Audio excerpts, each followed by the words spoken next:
وہ درزیوں کا کام کرتے تھے، تو اس زمانے میں نا کھوٹا سکہ بھی کبھی کبھی آ جاتا تھا۔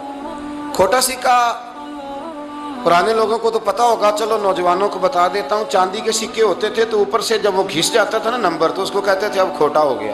کیوں جی بزرگوں ایسے ہی ہے، وہ گھس جاتا تھا تو کہتے تھے سکہ، تو وہ چلتا نہیں تھا کہیں بھی۔ تو وہ بابا جی کی دکان مشہور ہو گئی تھی کہ وہاں کھوٹے سکے بھی چل جاتے ہیں، لوگ دے آتے تھے کھوٹے سکے، بہت سارے لوگ دے دیتے، بابا جی چپ کر کے قبول کر لیتے، مشہور ہو گیا، جو بھی جاتا کھوٹے سکے دے آتا، بابا جی قبول کر لیتے۔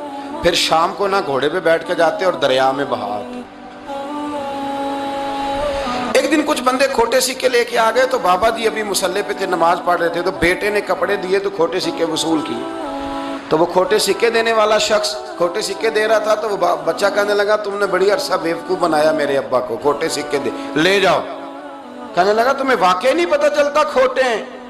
کہا ابا جی کا نہیں مجھے پتا، پر مجھے تو پتا ہے نا، اور میرا ابا شام کو کھول کے دیکھتا ہے تو پھر جو کھوٹے کھوٹے ہوتے ہیں انہیں دریا میں بہا کے آتا ہے، لے جاؤ اپنے۔ اتنی دیر میں بزرگ نماز سے فارغ ہوئے، کہنے لگے نہیں نہیں بیٹے رکھ لے، کھوٹے ہی رکھ لے۔ سننا بات، کہا جناب کیوں؟ فرمانے لگے میں کھوٹے اس لیے رکھ لیتا ہوں کہ لوگوں نے پیسوں میں ملا کے دوسروں کو بھی تو دینے ہیں نا، تو میں چاہتا ہوں چلو باقی لوگ نقصان سے بچ جائیں، ہمارا تو گزارا ہو ہی رہا ہے، باقی لوگ نقصان سے بچ جائیں۔ اور فرمایا پھر میں شام کو جا کے دریا میں ڈال کے آتا ہوں کہ کہیں میری اولاد بھی ان کو آگے نہ چلا دے، میں چاہتا ہوں کہ اور لوگ اس کام سے بچ جائیں۔ درویش کہتے ہیں کہ جب اس بابے کا آخری وقت آیا نا، تو جو اس نے جملہ کہا میرا کلیجہ پھٹ گیا۔ آخری وقت جو اس نے دعا مانگی، تو فرماتے ہیں میرے اندر وجد اور کیف کی صورت پیدا ہو گئی۔ فرماتے ہیں ان بزرگوں نے اپنے آخری وقت دعا مانگی، اے اللہ میں نے ساری زندگی کھوٹے سکے قبول کیے تاکہ تیرے بندے شر سے بچ جائیں، تو یا اللہ تو بھی اس کھوٹے سکے کو قبول فرما لے۔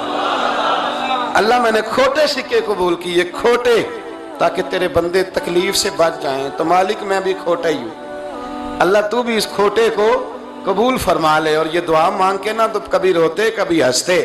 لوگوں نے کہا کیا ہوا؟ کہتے ہیں لگتا ہے رب نے کھوٹا سکہ قبول فرما لیا ہے، لگتا ہے کہ اللہ نے کھوٹا سکہ لوگوں کو تکلیف سے بچائیں۔ ہمارا وجود یارو